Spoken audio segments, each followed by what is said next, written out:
Today's guest is Jim Hughes, who for the past 5 years has provided transformative experiences to high performers and entrepreneurs all around the world through his unique brand of coaching, speaking, and events. So Jim, very cool to have you on here. How are you doing today? Delightful to be here, Drosco. Thank you very much for having me.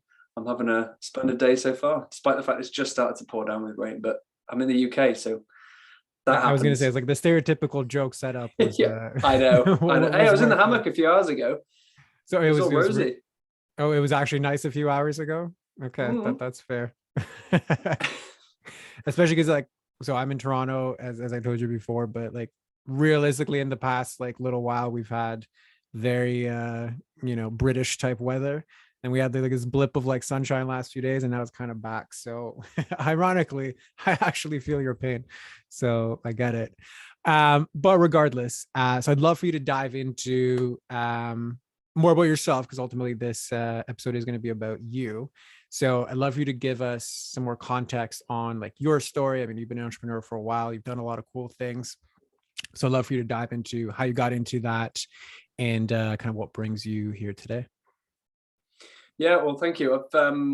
As you mentioned in the intro, I've been running. So my business is called Untamed, and I coach entrepreneurs, athletes, military leaders, that kind of thing, and been doing that for about 5 years. And now we're based in the UK, as I've just alluded to, but for 3.5 years, basically from the day one of starting this business through to about 18 months ago, my wife and I were living nomadically around the world, which was very fun. A lot of adventure, a lot of growth, a lot of opportunity for learnings and all that stuff.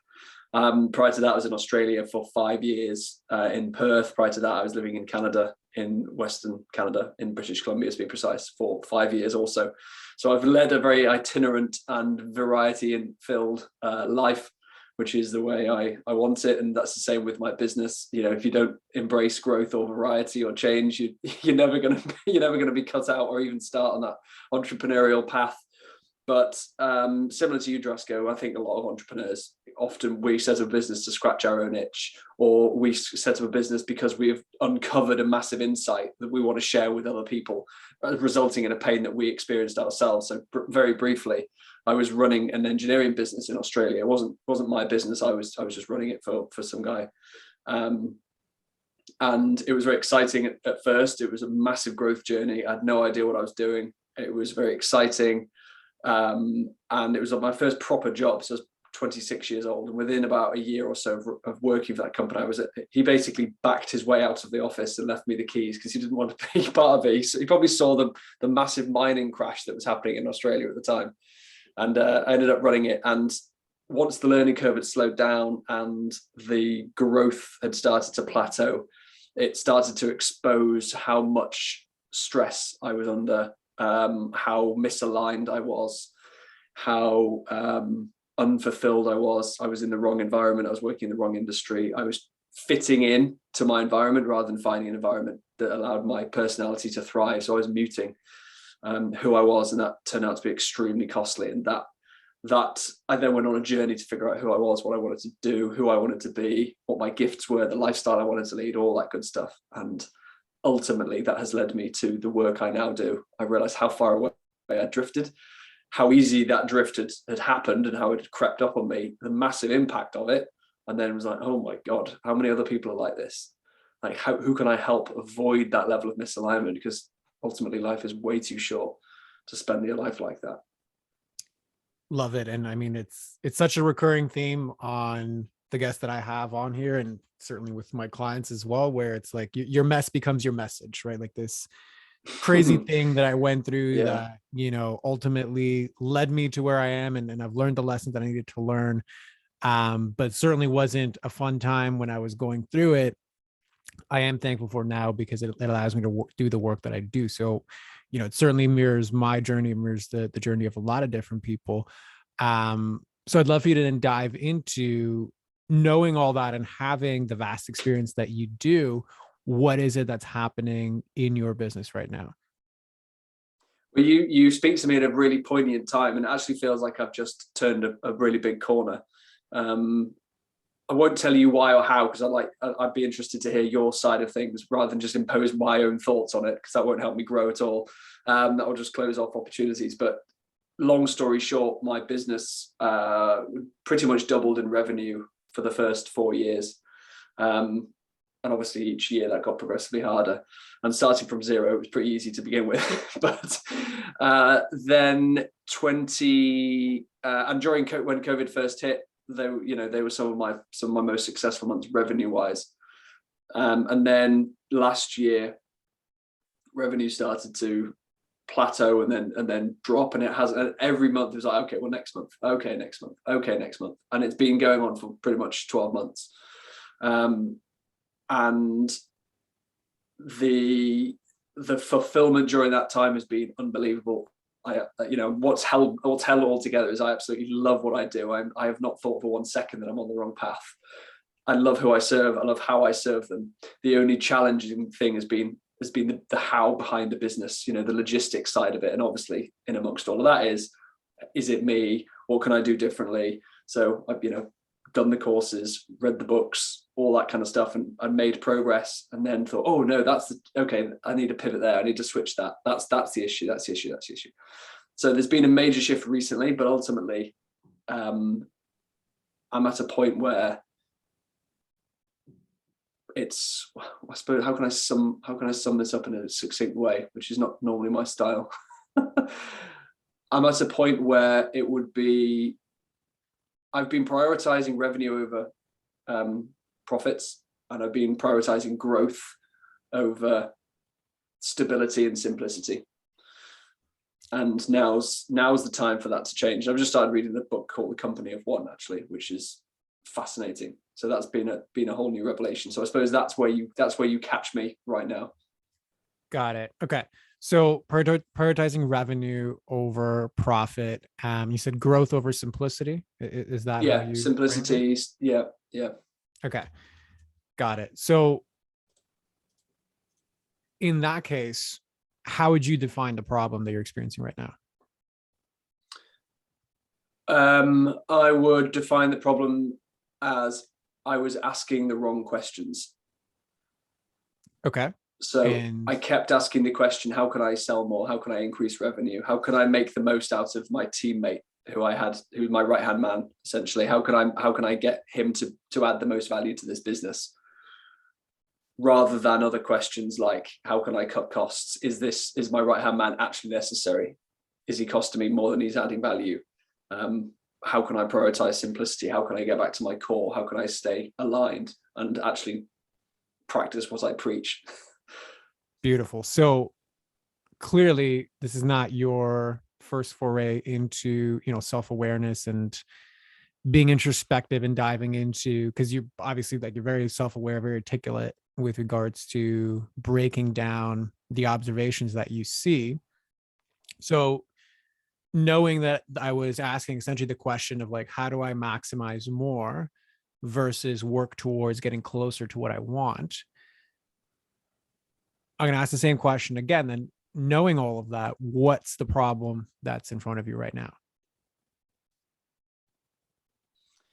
The problem that's in front of me right now would be, let's assume, because the corner is only just being turned, but let's assume I'm a few steps further down the line, and that simplicity is where I need it to be.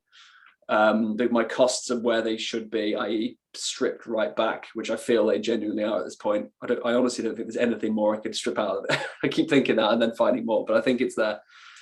The question then comes, okay, how can I continue to stay in my flow and attract the right clients at the right price point whilst doing so? Okay. So how can I attract the right clients at the right price point while staying in my flow? Okay. So what would be stopping you from doing that right now? Well, I'm sure there's practical reasons, like not getting on enough, I suppose not putting in the time to get on enough webinars or podcasts or Q&As or sending out any emails, whatever it is that's the most impactful steps to take. But underneath that, And I was saying to you off air before about the self-saboteur. There's underneath all of that, there's what I relate to is the idea that I've had. I want to say success. I use it very, very loosely because my profits were shite because my costs were so high. But I've proven from a revenue perspective, I can bring the revenue in. But I've never sustained that. I've gone boom and then tailed off again, and then right boom and then tailed off again.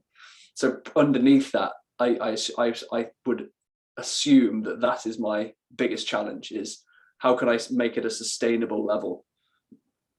Got it. So in that case, is it really about right clients, right price point, right flow? Or is it more about how you contribute to this pattern of I'm just at the success that I want, and then something happens to derail it? Like, what do you feel like? What resonates to you more as more relevant? Both. I mean, of course, you can't have the former without the latter, but I don't want to diminish the importance of the former. And when the reason I say that is because when I look back on, there was a period of 5 months in particular a while ago that was like, I earned more in that 5 months than I did in the whole of last year. But that was only serving to mask what inherently was not a brilliant business model, because my costs were too high at that point. The team wasn't sustainable in terms of who I had around me. The business was too complex. I was spending too much time out of flow. So it's a balance between the two, because I want to be focusing on what I love to do, like things like this. I mean, this probably isn't going to give me any clients because I'm lifting the hood on challenges. That's not why I'm here, but you know what I mean? Conversations like this and networking, all that stuff, the stuff that I love to do, and being in flow and authentic, balanced out then, okay, with when I show up like that and I can attract people in, how do I then manage my own inner pattern of retaining that and allowing that stability? Got it. So if you had to imagine that there was a payoff to just achieving the high and then it crashing, what might you think it might be? Can you say that again?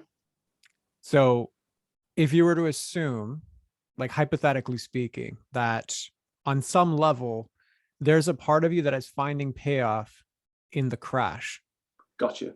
what might that be?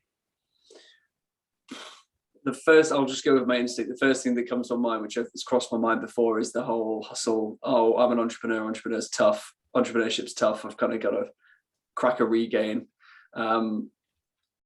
And often that, the early stages from a trough are you see the most growth. It's more fulfilling. It's more tangible, because you kind of go from zero back up again, or from a low number back up again. That's so there's the only something thing to be celebrated about digging either yourself out of a hole or shooting sky high and then having to repeat it again. Yeah. As I say that to you, it doesn't hugely resonate with what I perceive my character to be, but I'm also not naive enough to say that doesn't mean it doesn't exist. Perfect. So which part of you does resonate with it and which part of you doesn't?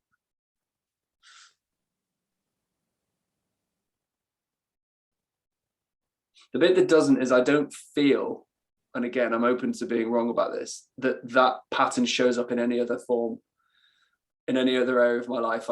In the past, the jobs that I've had, I've gained jobs a lot of the time way above where I should be, just from being reliable and being willing to say yes and put myself into scary situations. I've always maintained those. I've maintained relationships really well. I've never self-sabotaged my relationships. So in those areas, the pattern doesn't seem to be consistent, but that doesn't mean that it's not a money blueprint around worthiness and around what I deserve. So that's the bit that doesn't resonate. So if we're just poke and prod a little bit deeper into that one, yeah. Right? Because initially when you started the call, you spoken about, okay, so I, started my nomadic journey by being in this engineering company way over my, pay grade. Then suddenly, he threw me, however you want to call it, to the wolves. And then I had to figure it out. Then it all came crashing down. and then I started this other thing, and then, high highs, low Living in lows. chaos. Yeah. So to me, right, and especially the sentiment of like, no, I actually am very stable. Like I jump into things way above my pay grade, and then I go through the frenzy of like figuring it out. But like I like stability in my life. I don't like chaos. Like it's totally fine. Right. So that Good dichotomy, point. what comes up for you with that? Yeah. As soon as you started to say that, I was like, oh yeah, well spotted. Yeah, no, I do enjoy chaos, and there partly just because you get a lot of growth in that, but also because there's ego in there, of course, as well. To say that I went from cleaning toilets on a mine site to running a $4 million business within like, I don't know, 12 months or whatever it was. There's ego behind being able to say that. So I there's do significance sporting in events without trait. Sorry, go on. no, sorry, go ahead. I actually didn't catch the last part of what you said. I do sporting events like races, and I don't train for them because I'd rather do poorly, but at least be able to finish them and say, well, I didn't train. So like I've got a 10K swim race coming up, which I'm again not even close to being ready for. I've always positioned myself like that rather than going into something having trained for 6 months or a year. So there's probably an element there of thriving in the chaos of the ego of the unknown, reveling in the unknown, I suppose. So would it be safe to say there's a lot of comfort in intensity? Yeah, Okay. which is definitely a pattern in my family. Okay. So that was a pattern growing up as well. Yeah. And would it be safe to say, you don't have to by all means get into details, but would it be Okay. safe to say that chaos was the familiar feeling and I had to learn how to navigate my way out of it more so than stability, calm, and peace? Three words you would not have used to describe our household growing up. Not even close. And the high highs and the low lows, do they reflect something from that time? The high highs and the low lows in business right now, in your career choices, your adrenaline filled, Mm. racing choices or whatever, leisure choices, do they reflect that type of environment? Yes. Yeah, they do. My house, to describe my upbringing, it was very privileged and all that kind of all the caveats before I then go into criticizing it. You obviously have to do the very British thing of saying, well, it was amazing in lots of other ways, I promise. But it was very masculine. It was very high energy. It was very competitive, and that's including my mum, bless her, just to try and keep her head above water. There was a lot of tension. There's a lot of fighting. There was my parents were always, and I mentioned this in my blurb to you about the financial situation, their financial blueprint. They said multiple times out loud, live slightly beyond your means. That was literally like the way they lived. And they weren't necessarily boasting about it, but I think they claimed that was the way to go. So they were always in their overdraft, or, just either side of that. And not to cut you off, but just to make the All good. connection, right? Like you started this whole talk today about saying, well, for once I have to start prioritizing profit over revenue because I make a lot of money, but I keep a lot of it. Sounds like a familiar story of, make just above your means. Yes.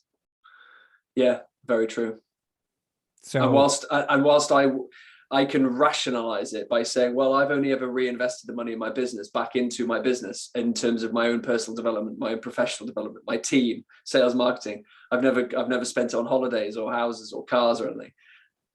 On the surface level, I can detach the two and say, well, no, they're not linked. But now we're talking to you, it's like they're just different ways of manifesting the same pattern. correct. It's like the t-shirts, right? Like same, but different, right? Like it's Yeah. it's different, Yeah. but it's kind of the same. So yeah. So do you see how like right now the vehicle of the business is really recreating the sole thing that your nervous system is actually comfortable in, which Mm. is some type of chaos, some type of intensity, some type of high energy?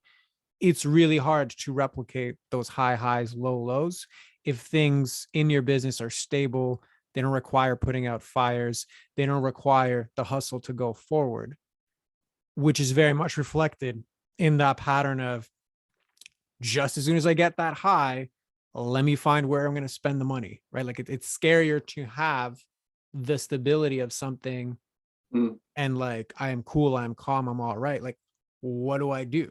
Right? Like, you're very good at handling the chaos, but you're actually freaked out about the calmness, the peace, the stability, which essentially is what you're asking about, right? Like, right clients, right price, right flow, it's the right stability, right? But that's the What scary part. Let me share something else, and see. I'll be interested to see how you feel this fits in. When I was basically trying to go back and wonder, okay, well, what was it that contributed to the revenue decline last year and into this year? And recently I've come into this, well, it was too complicated. I was spending too much time out of flow. I was trying to do too many things, and that's why ultimately my performance was affected, because I was too distracted. But another part of that narrative, or sort of insight, was that the major shift, which I shouldn't ever ignore, is the fact I changed my lifestyle, complete lifestyle, from living out of a backpack, traveling the world, to living in a cul-de-sac, owning a Volvo and a pair of slippers. And I make loads of jokes about the fact, because, there's ego tied up in the whole nomadic living thing. But I genuinely felt okay about coming home and say, right, this is me. I'm now centered. I'm now rooted, more stable. And so then I looked at it, well, obviously that's a massive shift in my lifestyle there. It's going to have an impact somehow. But when I hear you say that, there's another connection being made there. And okay, well, I had the chaos in the form of my lifestyle. Therefore, I didn't need to find that need through my business so much. Whereas now the lifestyle has calmed down, that need for chaos hasn't diminished. I'm just looking for it in a different way, perhaps. Excellent observation. Like, I mean, you know your life better than I do. But yeah, that absolutely makes sense to me, given everything that we've spoken about. So I think the real question for you here is, there's one path forward, which is to channel that need, right? Like, if I now have the house and the lifestyle to be stable, and I now recognize that I'm looking for that intensity and chaos and instability in the business, great. I'm good enough to be able to probably find it and create it. However, it's going to seep somewhere else. So does that mean I got to find an outlet for it somewhere else? Possibly, but it's an addictive pattern. So I would invite you to consider the validity of that. The caveat to that is, there is a gift within that quality. It is not to be discounted as like, this is a part of me that I should shun and like it's not good, because there's clearly a lot of good things that come from that ability to be that composed in the chaos, and to be able to handle it, right? It's more of, is this gift playing out in distorted ways in my life? And if it is, how do I heal the distortion so that it's not seeping and creating negative consequences that actually don't align with how I live my life? And then I think the more important one, because I think you can probably navigate that bit on your own, but the more important one is really getting down and exploring and really healing the nervous system to find safety in stability, in releasing these patterns that generally aren't really yours, right? Like, high energy, high competition. Like, this was how I grew up as far as like my parents and things like that. But it's finding the like calmness in that, in a way that actually allows you to continue to live in a way that's still prosperous, that still gives you an outlet to make use of this gift, but that isn't distorted and playing out in ways in your life that you don't actually want. So how does all of that land for you? Yeah, it lands well. I agree completely.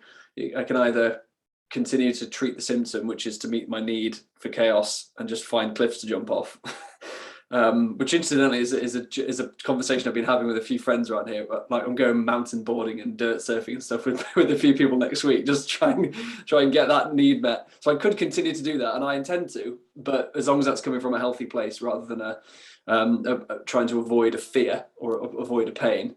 Correct. It's like in relationships, people often talk about like, I want to build a relationship that like, it's not that I need this person, I want this person in my life.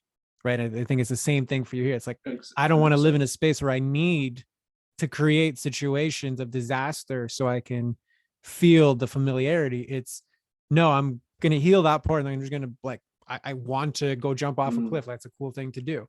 That I think is the balance that you're speaking about. Agreed. Beautiful. So in that case, I mean, obviously that's going to be a much deeper conversation on how to go about healing that piece. But does it feel complete for you with regards to what you've uncovered today, or is there still something left outstanding? No, it does. It feels really good, actually. Thank you for that. I've never spoken to anyone for this length of time who's obviously as knowledgeable and as tuned in as you are on this specific topic, because I have a coach myself. I'm in a group coaching program, and it's incredible, but it's a group and there's loads we've attacked this kind of thing from lots of different angles and never gone down this specific rabbit hole, which has been really enlightening. And what's helpful is the fact that the solution, and I use that term loosely because I know that's probably the wrong energy for this outcome, the solution is something that I'm very aware of and share with my clients. In terms of it, ultimately it comes to, I perceive, and I'm happy to be corrected, that it comes down to being at peace. When you're at peace with who you truly are and you're meeting your needs internally, you don't need to meet them externally. So I shouldn't need to go and validate myself through chaos. If I'm at peace and comfortable with myself, then that need will be met. Yeah, I think that's a key part of it, right? Like the need part of it, the validation of self, kind of like the self-worth bit, like I don't need this aspect, and letting go of that is a key thing. What I would also invite you to consider is a lot of that is going to fall under the, let's just say, mind aspects, the kind of like top down aspects, right? Changing the narrative, seeing the pattern, maybe releasing some emotions around it. Where I think your full kind of quote unquote permanent healing of this is going to come from is also integrating the somatic work in this. Because for your whole life, and where these patterns were imprinted originally was from a time where you didn't have the mental discernment and capacity you have now to filter through and recognize this, but you took it all in as a sponge, and you took it all as a sponge on a nervous system level. So right now, your nervous system, your somatic body is quite attuned and very vigilant in looking for situations that match that pattern. And in the absence of it, probably freak out. So meaning if there might not be a conscious thought when, you know, you're sitting down, taking a calm vacation and you feel uneasy, there might not be any like, oh, I'm crappy and I should be working kind of thought. It might just be this overwhelming sense of, I'm uneasy, this is wrong, like I should, like I want to like do something, like let's go find a like rock to jump off of, right? That aspect, healing that and integrating that to the mental, like the top down work, like integrating the bottom up work, is where I think long term the big part of your healing actually is going to happen. And that piece that you're speaking about, that's when those two balance out, because you're going to understand very well, and you already do, the mental piece of this, like, oh yeah, okay, like I get it, I see the pattern, I understand it, I know what the better story is. But when you've had enough work on the somatic body to feel safe in calmness, that's when you have the peace, that's where you have the space to really be able to make conscious decisions on, okay, when am I going to use this gift to, you know, just have fun or whatever its expression ends up being. So that's what I invite you to consider, that it's Interesting. multi-pronged in this instance. So excuse my ignorance, but do you say somatic? Mm-hmm. Correct. How do you spell that? I've never heard that word before, I don't think. Not in this context. Somatic.